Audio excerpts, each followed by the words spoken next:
I swear, if someone had told me 3 months ago that I'd come home from a job in Seattle to find my entire life flipped upside down by an HOA president with a god complex and a taste for real estate crime, I'd have laughed it off, maybe made a crack about true crime podcasts. But there I was, staring through my windshield, trying to process the sight of Patricia Holloway. Yes, that Patricia, slinking out of my own front door, clipboard in one hand, camera in the other, not a care in the world. She was so wrapped up in her phone call, bragging about closing a listing and how the photos turned out beautifully for Amazon of all places, she didn't even notice my car in the driveway.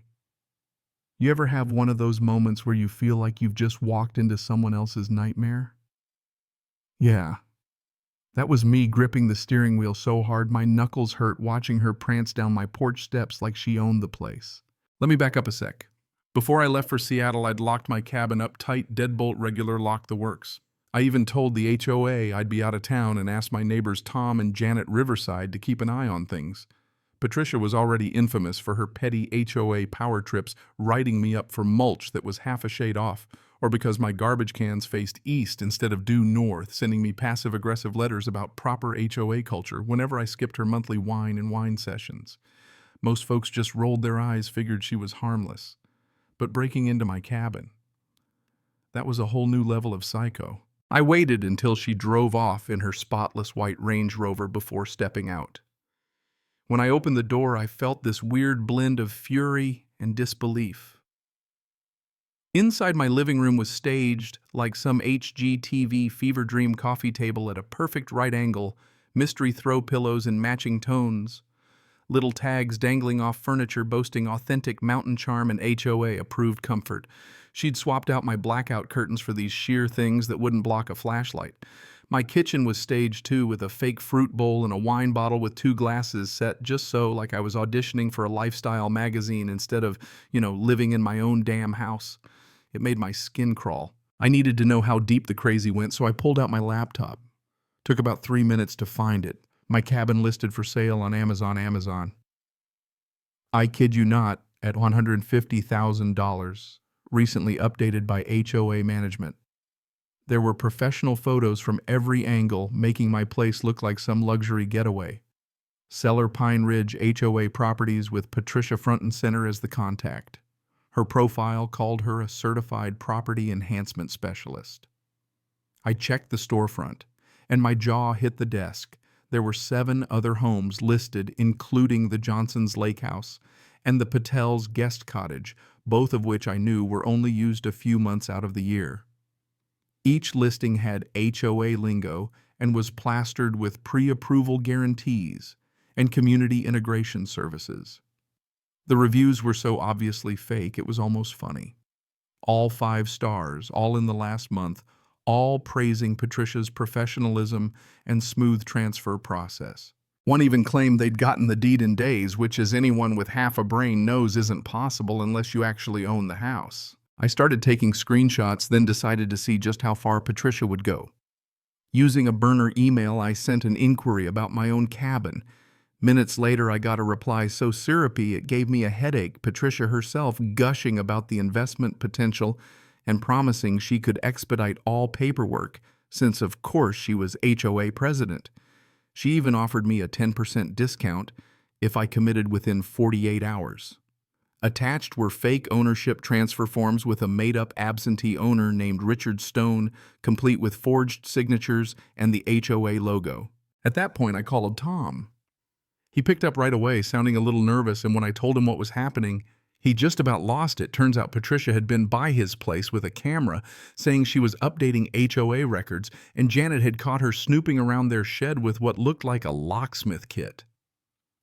Over the next 10 minutes, Tom rattled off half a dozen stories from other neighbors, Patricia casing houses, trying to sweet-talk spare keys out of people, even telling the elderly Winston couple she could help them transition to a smaller place, since the HOA had partnerships with senior communities. The pattern was obvious. She was targeting homes where the owners were gone a lot or a little vulnerable and lining them up for her real estate scam. I called Amazon's fraud department next and spent nearly an hour explaining that, yes, someone really was trying to sell my house online. Then I called the cops.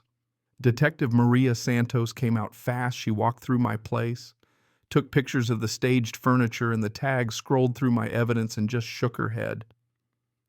In 20 years, she said, I've never seen someone try to sell houses on Amazon. That's a new one.